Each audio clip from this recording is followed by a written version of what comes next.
శానా అనేటువంటి దయ్యాలు పట్టినటువంటి వ్యక్తిని యేసుక్రీస్తు ప్రభువారు స్వస్థపరిచారు. ఒకరోజు వాడు స్వస్థపరచమని అడిగాడా? స్వస్థపరిచారు. స్వస్థపరిచిన తర్వాత అయిన తర్వాత మాత్రం బట్టలు వేసుకుని నేను మిమ్మల్ని వెంబడించేస్తాను, మీ శిష్యుడిగా వచ్చేస్తానని పరిగెత్తుకు వచ్చేస్తున్నాడు. అక్కర్లేదు నాయన, ఎక్కడికి వెళ్ళమన్నాడు? ఇంటికి వెళ్ళు. ఇంటికి వెళ్ళి మీ భార్యకి, వాడికి పెళ్ళైందో లేదో తెలియదు మరి, భార్యకి, కొడుకుకి, లేదంటే నీ యొక్క అమ్మకి, నాన్నకి, నీ తమ్ముడికి, నీ అక్కకి సువార్త ఇంటి దగ్గర చెప్పు.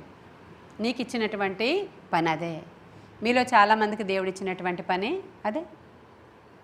ఇంటికి వెళ్ళి మీరు సువార్త ఒక మాట చెప్పండి. నేను మెస్సయ్యాని కనుగొన్నాను, ఆయన అభిషిక్తుడు, ఆయన పాప విమోచకుడు, ఆయన రక్షకుడు, ఆయన మన కొరకు వచ్చాడు.